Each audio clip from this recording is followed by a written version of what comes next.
திருப்பூர் மாவட்டம் பல்லடம் சட்டமன்ற தொகுதிக்குட்பட்ட வீரபாண்டி பகுதியில் வாக்கு சேகரிப்பில் ஈடுபட்ட பாஜக வேட்பாளர் அண்ணாமலை பழங்கள் வாங்கியதற்காக கடை உரிமையாளருக்கு ஜிபே மூலம் 1991 ரூபாய் செலுத்தினார். இது குறித்த மேலும் விவரங்களை எமது செய்தியாளர் சரவணன் வழங்கிட கேட்கலாம். சரவணன், வணக்கம். மேலும் விவரங்கள்.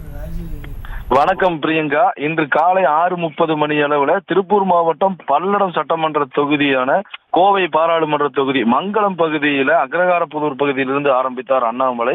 பாஜக மாநில தலைவரும் கோவை பாராளுமன்ற வேட்பாளருமான அண்ணாமலை அப்பகுதியில பிரச்சாரத்தை துவக்கினார். அங்கிருந்து அக்ரகாரப்புதூர், மங்களம், இடுவாய், இடுவம்பாளையம் போன்ற பல்வேறு பகுதிகளிலுமே கிட்டத்தட்ட இன்று மட்டுமே 20 பாயிண்ட் இடங்களில அவர் பிரச்சாரத்தில் ஈடுபட்டு வருகிறார். அப்போது பரபரப்பான பல்வேறு குற்றச்சாட்டுகளை முன்வைத்து ஆங்காங்கே பேசி வருகிறார்.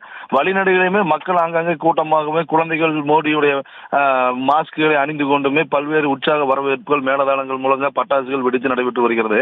இந்நிலையில வீரபாண்டி பகுதியில வரும்பொழுது ஒரு பழக்கடைக்கு திடீரென வாகனத்தை நிறுத்திவிட்டு உள்ளே சென்றவர் பழங்களை பெற்றுக்கொண்டு ஒரு ஜூஸ் குடித்தார். அதாவது ஒரு 200 ரூபாய் மதிப்புள்ள ஜூஸ்கள் பருகிய பிறகு அவர் அந்த கடை உரிமையாளரிடம் உங்களுடைய டேட் ஆஃப் பர்த் என்ன அப்படி என்று சொல்லி கேட்கும்போது அங்கிருந்த நபர்கள் 1991 எங்களுடைய டேட் ஆஃப் பர்த் என்று கூறியதன் அடிப்படையில் அவருடைய ஜிபே செல்போன்லிருந்து ஜிபே மூலமாக அந்த கடை உரிமையாளருக்கு 1991 ரூபாய் ஜிபே மூலம் வழங்கினார். பட் அவர் பழங்கள் பெற்றது சுமார் ஒரு 200 ரூபாய்க்கு உண்டான மதிப்பு தான் இருக்கும். அதை பெற்றுக்கொண்டார். அதன் அடிப்படையில் கொடுத்துவிட்டு பிறகு வாகனத்தில் மறுபடியும் பிரச்சாரத்தை தொடங்கினார்.